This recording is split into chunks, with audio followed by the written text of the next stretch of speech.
The plight of Gurkha veterans first really caught the public's attention because of this man, Tul Bahadur Pun. He is one of Britain's greatest living war heroes. In Myanmar, formerly Burma, during the Second World War, he was one of 30 men who stormed a Japanese machine gun nest. 27 of them were killed and 2 wounded, which left only one man standing, Tul Bahadur Pun. He grabbed a Bren gun and ran into what his military citation called certain death, firing at the Japanese. He killed 3, put the rest to flight, and then provided covering fire for the advance of the rest of his platoon. He was later awarded the Victoria Cross, Britain's highest military decoration. Tul Bahadur Pun's name is inscribed on the memorial gates outside Buckingham Palace. Yet when in 2006 the 83-year-old applied to settle in the UK for medical treatment he couldn't get in Nepal, he was denied entry. The reason given was that he had failed to demonstrate strong ties with the UK. Martin Howe is a senior partner in a human rights legal firm that represents Gurkha veterans who have been refused leave to stay in the UK. Getting Tul Bahadur Pun into the country was one of their first priorities. It was only as a result of a large campaign driven over here in the UK through the media. It was only because of that ministers were shamed into looking at the matter again and shamed into granting Mr. Pun his settlement visa. 1,000 Nepalese came to see Mr. Pun off from Kathmandu airport. In the UK, he was welcomed by a guard of honour before going for crucial medical treatment. He had emergency heart treatment over here and has had hospital treatment on 2 or 3 occasions. So his life has been spared and saved by being granted his settlement rights. Of Howe & Co.'s 2,000 Gurkha clients, Mr. Pun is one of only 3 who have been given leave to stay in the UK. Recently, 7 other veterans have died, whilst waiting for the Home Office to reconsider what it deemed their failure to demonstrate strong ties to the UK. When we joined the army, we swear to the flag like this. British flag. And now they say we don't have strong ties, enough strong ties to be given settlement visas here. Fighting for your country for not 1 year or 2 years, for more than 15 years. Don't you think that is enough ties? Of course he feels hurt. He feels very, very hurt. In 2004, a Gurkha campaign did persuade the government to change the policy of 2 centuries and allow veterans to settle in Britain after 4 years of service. But in the small print, there was a catch. It took Gyanraz a while to spot it. Actually, I was in Iraq by that time, where Tony Blair announced that now the Gurkhas are given settlement right. You know, everybody were happy in Iraq. We were about over 2,000 Gurkhas in Iraq as a security guard. And we had thought that is true. But when we dig out, you know, that's only for those who left the army after 1997. They cheated us. 1997 was set out by the government as the date at which the Gurkhas, in their eyes, became part of home forces. Up until that time, they'd been based in Hong Kong, and then they moved to the UK in 1997. What myself and others on the campaign say is they still fought in the same conflicts. They still fought all over the globe. How can you say that because they were based permanently in Hong Kong before 1997 should in any way affect the right of those soldiers to live in the UK? It's never been the case that having served in the British Armed Forces gives you an automatic right to stay in this country. And I can understand the frustration that they've shown there. But again, there was a major change in 1997. We recognise that, and the rules have been changed to take account of that. Veterans from both sides of the 1997 cut-off line came out in force this March. Hundreds of them descended on Westminster, where many handed in their medals to Nick Clegg, leader of the Liberal Democrats, so that he could return them in protest to the Prime Minister. Can he explain to the Gurkhas why on earth he believes that Gurkhas who've served in the army after 1997 are worthy of British citizenship, but those who served before that date should be deported? It's the date that the Gurkhas, once based in Hong Kong, moved to be based in Britain, and that's why we are honouring the promises we made for the period after 1997. The Prime Minister refused to take the medals, and Tul Bahadur Pun VC added his voice to the protest during another rally to Downing Street. This time, the medals were accepted.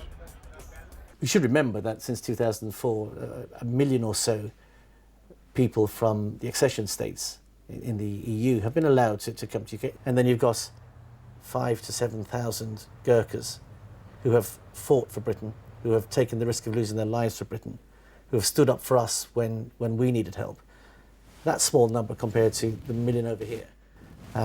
It's hard to understand why men who have actually done active service, have served in the army for us, are not allowed settlement here when compared to the others. Each year in Nepal, around 20,000 young men enter the rigorous selection process required to join the Brigade of Gurkhas. With just over 200 places available in any year, most will be disappointed. Yet since recent changes to Gurkha rights, at least those that do get through can now be assured of the same pensions as their British or Commonwealth counterparts. I was delighted as the Minister to announce new terms and conditions for Gurkhas, which basically puts them on the par with the rest of the British Army, bar one or two issues. So basically like pay and pensions, we'll get the same with the rest of the British Army. So this is a major step forward. However, veterans who retired before 1997 still have to live on a pension of about £130 a month. And for the Gurkhas, just physically collecting that pension can cost a lot of time and money. Other retired Gurkhas still make similar trips. Dhanraj Gurung is one of those trying to get veterans a better deal. The payment system with the cut-off year 1997 is unjustifiable. Those recruited after 1997 are enjoying the same benefits as the white people, and not us. But we were the ones who suffered the most in the initial years. We fought the wars in the jungle of Brunei and Malaysia for a meagre 55 rupees, and we are treated unequally to those who retired after 1997. It is not fair at all. Yet at least Dhanraj receives a pension. Over 10,000 Gurkha veterans in Nepal don't get even that.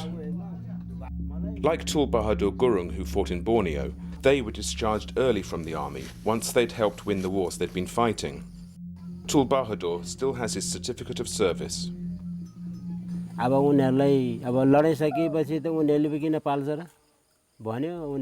the war, they didn't want to keep people for no reason. They wanted to slash the number of men in the army and sent us Nepalese back. But they didn't do it with their own people. Out of all those who served in the British Army, about 6 out of 9 had to return without serving their full term. They did not leave of their own choice, but they were forced to do so. As they were forced to leave, they should have been given a pension. Now Tul Bahadur survives from subsistence farming and about £20 a month from the British Gurkha Welfare Trust. If we depend on the welfare fund alone, it will only last for 3 months. If we add our own produce from farming, then we can manage to survive for 6 months. The Gurkha's pension was always many times less than that of his British counterpart because of the lower cost of living in Nepal. The Gurkha pension does give Gurkhas a good standard of living in Nepal. It was always the case that, with agreement with the Nepalese government, that they would be expected to return to Nepal. The British government's announcement of Gurkha pension parity with the rest of the army was seen as a step forward. But once again, there was the 1997 catch. Not only did it not apply to those who had retired before that year, but many who left the army after 97 believed themselves shortchanged. What they didn't say, what was hidden in the small print, almost cruelly, was this. Imagine a Gurkha did 20 years and retired in the year 2000. The 3 years between 1997 and the year 2000, they count as equal transfer value to the British Armed Forces pension. The 17 years before 1997, for some reason they say, well, they account for about 22 to 25% of a full year. The Ministry of Defence says that paying full retrospective pensions further back than 1997 is unaffordable. If we made a retrospective change for Gurkha pensions, that would also apply across the board to public sector like the police, the prison service, National Health Service, local government. So it would cost billions of pounds to the British government, because if we make one change for one, then others will challenge that. So it's always been a policy of successive British governments not to do that. Such arguments mean little to Gopal Giri. He was in the army for 20 years, yet the Ministry of Defence counts the 14 of them that he served before 1997 as only 27% of a full year, which means that his pensionable time in service has been halved. I served 20 years and I supposed to get a 20 years value. Instead of that, they took my 73%. I'm very upset about that, but I'm not angry yet. Not yet. Gopal is community leader to the many Nepalese who have settled around the new headquarters of the Gurkha Brigade near Folkestone on the UK's south coast.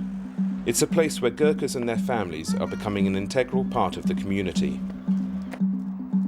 Dan Gurung is one of them. Last year, local elections made him Britain's first Gurkha town councillor, yet his pre-1997 years in the army have also been shrunk by the Ministry of Defence, down from 18 towards his pension to 11. I won my Gurkha head. There you go.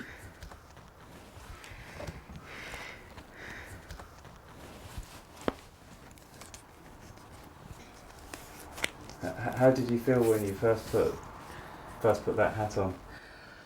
Oh, I became very proud because my father was in British Army.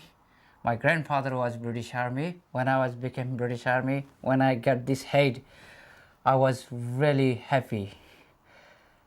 But when I'm leaving army, when I left army, when I'm getting like this treatment, I'm not happy. Dan campaigns against the deportation of other retired Gurkhas like these. For them, it is less an issue of rights than a feeling of betrayal. They say that it's easier to get a visa to the UK if one pretends not to be a veteran. I've been to several meetings with Gurkhas, and they're heartbreaking stories. One man said that his father's only wish before he died was to come and visit the country that he fought to defend, and the government denied his father a visa.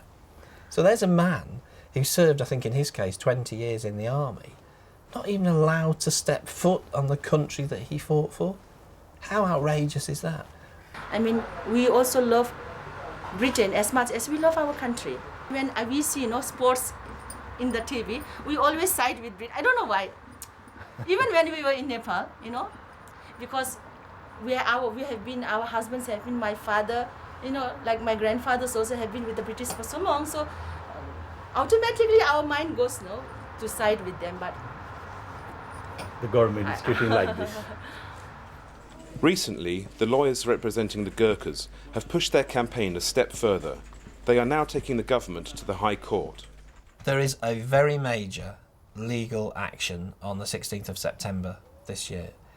We're all approaching that with bated breath. That has the potential to rule that the 1997 cut-off date is not lawful because it's discriminating against the Gurkhas by virtue of their race. In a nutshell, if you were a foreign or Commonwealth soldier and served in the British Army, once you'd served 4 years, you are then entitled to settlement in the UK.